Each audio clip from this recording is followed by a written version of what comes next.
नमस्कार, करेन्ट न्यूजमा स्वागत छ। म कृष्ण तिमल सिन्हा। आइतबार बेलुकी बारा र पर्सामा ठूलो धनजनको क्षति हुने गरी भीषण हावाहुरी चल्यो, जबकि जल तथा मौसम पूर्वानुमान महाशाखाले यति ठूलो हावाहुरी चल्छ भनेर पूर्वानुमान समेत गरेको थिएन। आइतबार बिहान महाशाखाले नेपालका मध्य तथा पूर्वी क्षेत्रको अधिकांश स्थानमा मेघ गर्जनसहित वर्षा गराउने बादल विकसित भएको र त्यो पूर्वतिर सरिराखेको जानकारी मात्रै गराएको थियो।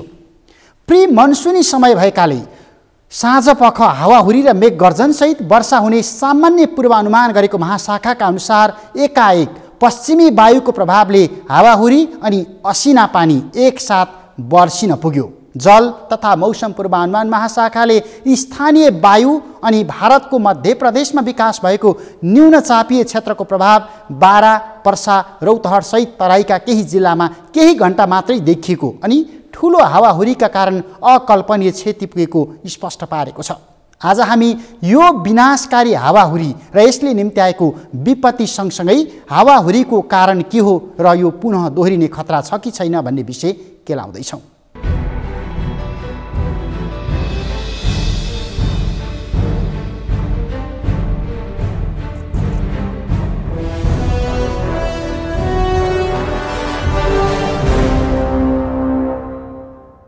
स्थानीय वायु तथा भारतको मध्य प्रदेशमा विकास भएको न्यून चापीय क्षेत्रको प्रभावका कारण चलेको हावाहुरीले तराईका बारा, पर्सा सहितका जिल्लामा ठूलो धनजनको क्षति गराएको छ।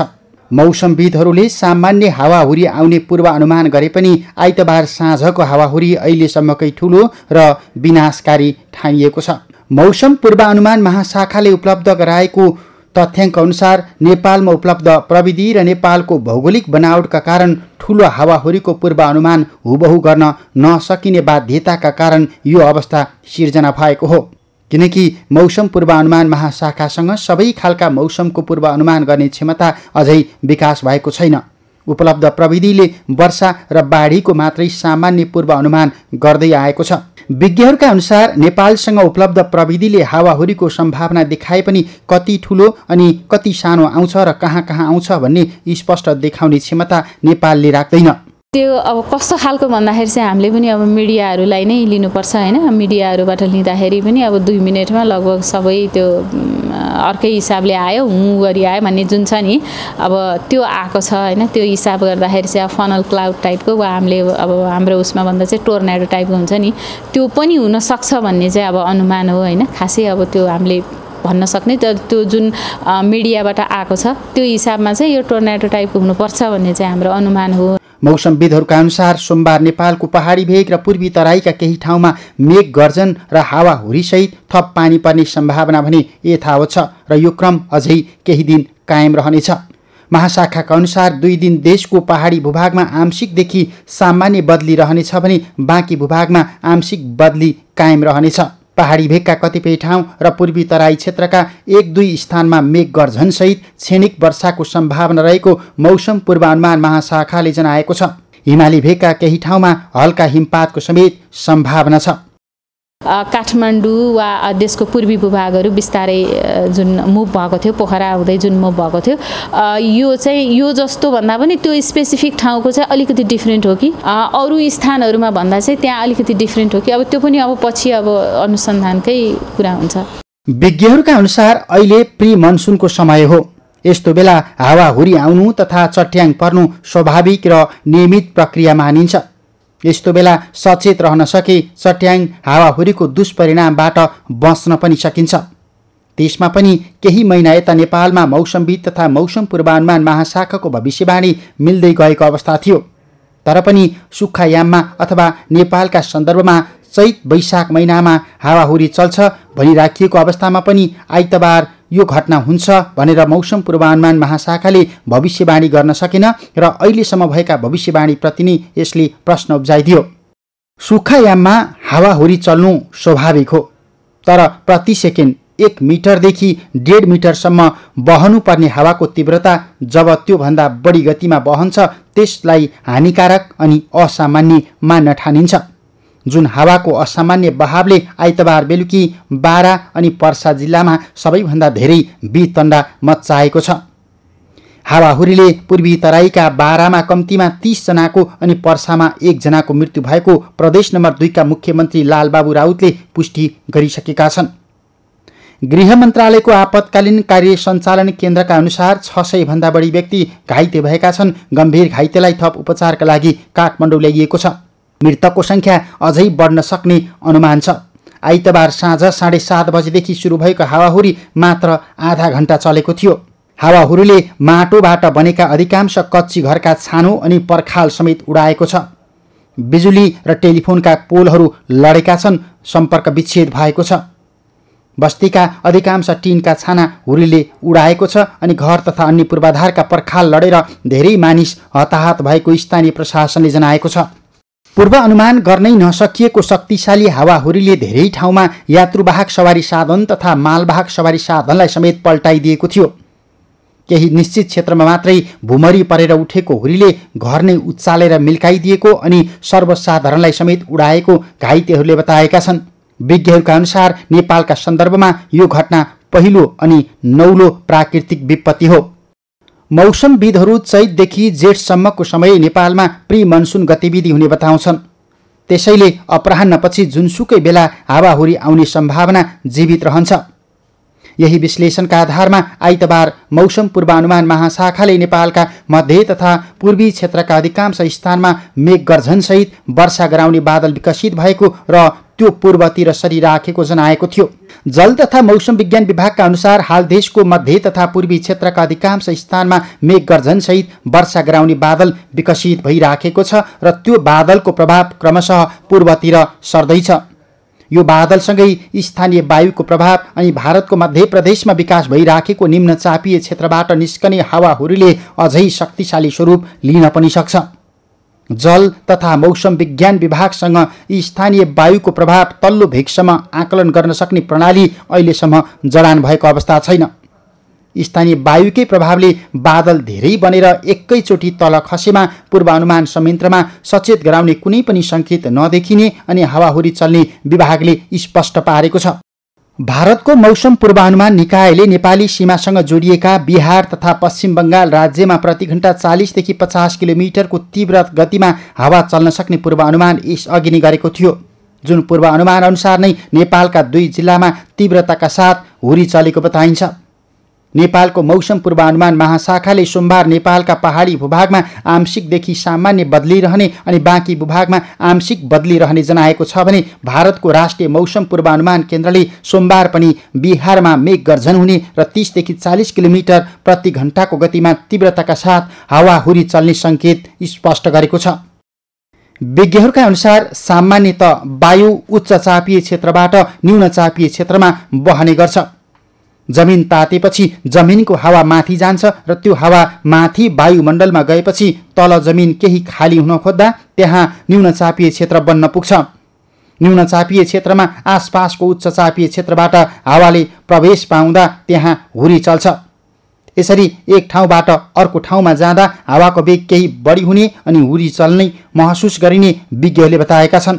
यस्तै वायुमण्डलको विभिन्न क्षेत्र तथा तहमा वायुको गतिमा केही उतार चढाव भइरहेको हुन्छ अनि यसमा पृथ्वीको गतिले पनि केही भूमिका खेलेको हुन्छ वैज्ञानिकहरूले भनेका छन्। गति असामान्य हुँदा उत्पन्न हुने उतार चढावका कारण विभिन्न ठाउँमा न्यून चापीय क्षेत्रको विकास हुन्छ। न्यून चापीय क्षेत्र विकास भएको ठाउँमा पनि उच्च चापीय क्षेत्रबाट न्यून चापीय क्षेत्रमा हावा बहन्छ। यसो हुँदा पनि हावाको गति केही बढी हुने गरेको छ।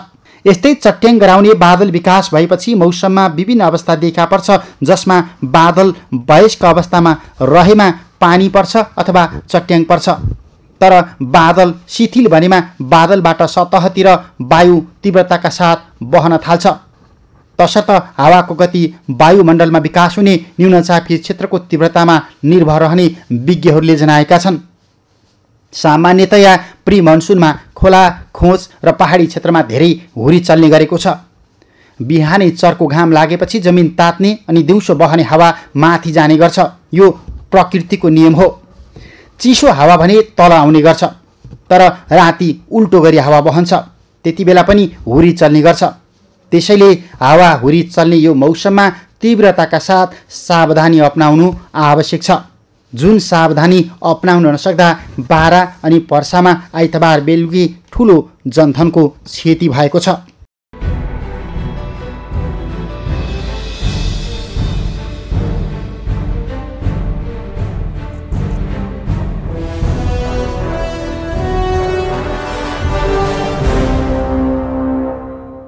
स्थानीय वायुको प्रभावका कारण गर्मी महिनामा दिउँसो पछि हावाहुरी चल्ने गर्छ। विशेष गरी खोला अनि खोजको आसपास अनि पहाडी क्षेत्रमा मौसम सफा रहे पनि एक्कासी तीव्र गतिमा हावाहुरी चल्ने गरेको छ। तीव्र गतिमा चल्ने हावाका कारण रुखहरू ढल्ने अनि जस्ताको छाना उडाउने सामान्य सम्भावना रहिआएको छ। त्यसैले सावधानी अपनाउनुपर्छ, किनकि यो प्री मनसुनको विशेषता नै हो। सामान्यतया दिउँसो पछि हावाहुरी चल्ने गरे पनि कहिलेकाहीँ बिहान पनि हावाहुरी चल्ने भएकाले सावधानी अपनाउनुपर्छ, मौसमविदहरू भनिरहेका छन्। विज्ञहरूका अनुसार मनसुन सुरु नहुँदासम्म बिहान मौसम सफा भए पनि दिउँसोपछि हावाहुरी चल्ने सम्भावना धेरै हुन्छ। तर नेपालमा हावाहुरीको सम्भावना देखिए पनि कति ठुलो अनि कति सानो भन्ने अहिलेसम्म कठिन अवस्था छ, मौसमविदहरू बताइरहेका छन्। यो अवस्थामा एक्कासी यति ठुलो हावाहुरी कसरी चल्यो त? यसका लागि हामीले कतिको सतर्कता अपनायौँ? थप सामग्री एकैछिनको विश्रामपछि।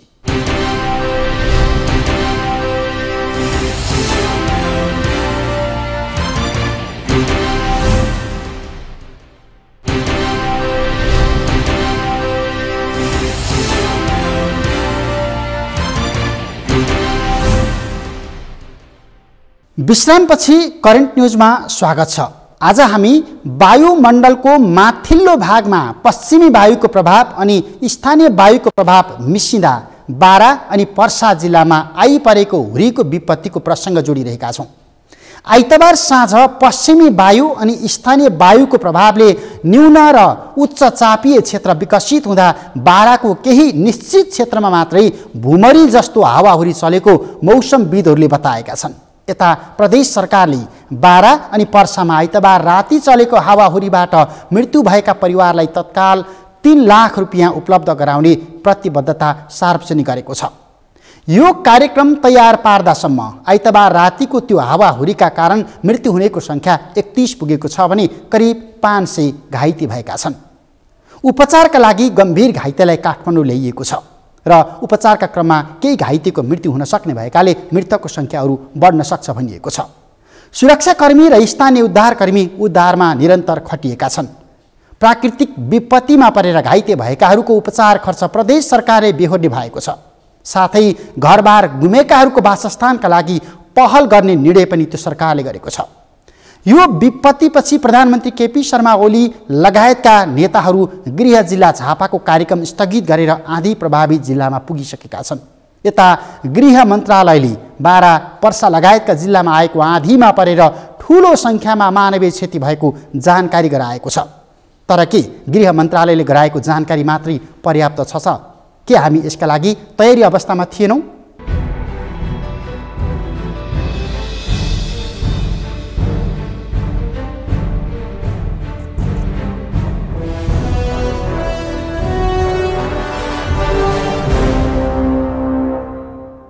विशेष गरी बारा र पर्सा जिल्लामा धनजनको क्षति पुर्याएको चाहिँ विवरण प्राप्त भएको छ र अहिलेसम्म यो बारा र पर्सा गरिकन 27 जनाले मृत्युवरण गर्नुभएको छ।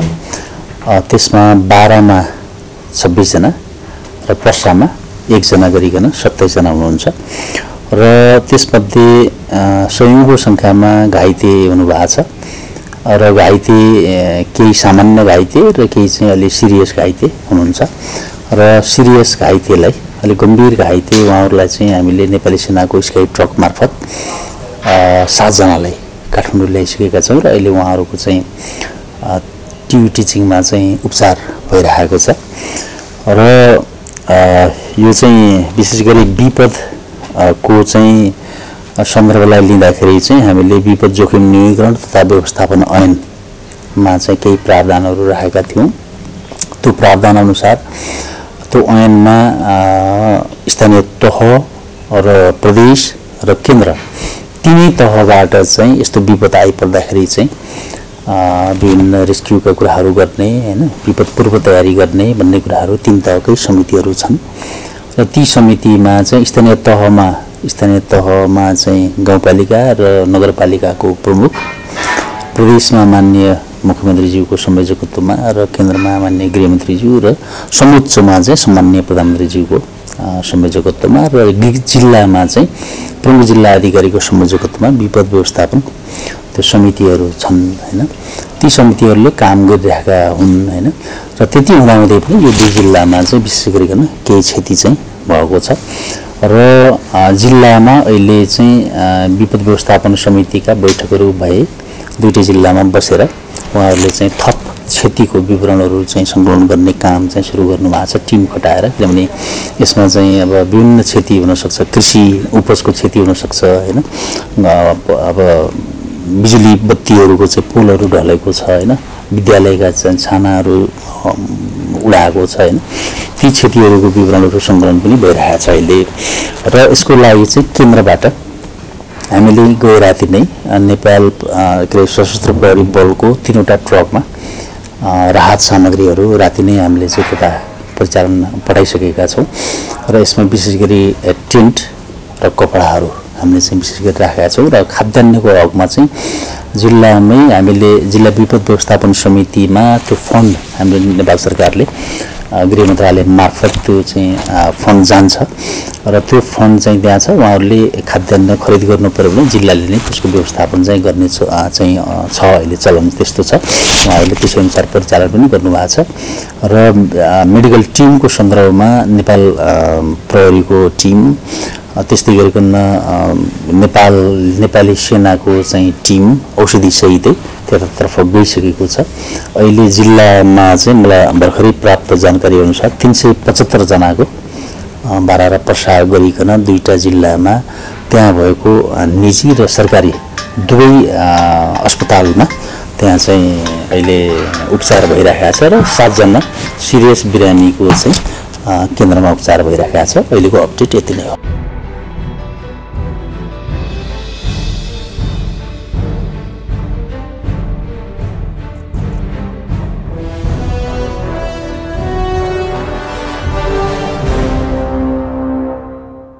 आइतबार साँझ बारा र पर्सामा अकस्मात आएको आँधीले ठूलो जनधनको क्षति गराएकोमा विभिन्न तहबाट चासो अनि चिन्ता व्यक्त भइराखेको छ।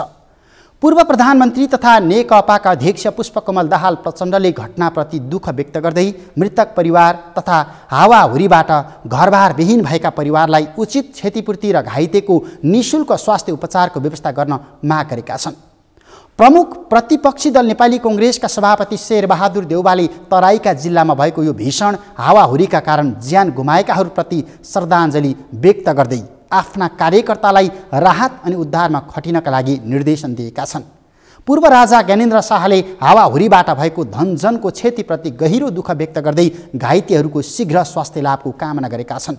हुरीले वितण्डता मच्चाएको प्रभावित क्षेत्रमा सोमबार बिहानै विभिन्न सङ्घ संस्थाको अगुवाईमा राहत सामग्री पुग्न थालेको छ भने घाइतेको उपचारमा रगतको अभाव भएपछि बारा पर्सा रौतहट लगायतका जिल्लामा रक्तदान कार्यक्रम भइराखेका छन्। प्रभावित क्षेत्रका अधिकांश अस्पताल बिरामीले भरिएका छन्। उपचारका लागि चितौन अनि काठमाडौँबाट थप चिकित्सक तराईका आँधी प्रभावित क्षेत्रमा पुगेका छन्। हावाहुरीले भत्काएका संरचनामा पुरिएका चौपायाका कारण थप महामारीको जोखिम रहेको भन्दै संरचना हटाउन पनि थालिएको छ। तर पनि यो हावाहुरीको मौसम हो, तपाईँ हामी आफै सचेत रहन सक्नुपर्छ।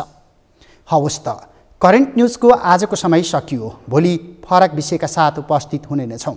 नेपालको पहिलो न्युज च्यानल सगरमाथा टेलिभिजन हेर्दै गर्नुहोला। नमस्ते।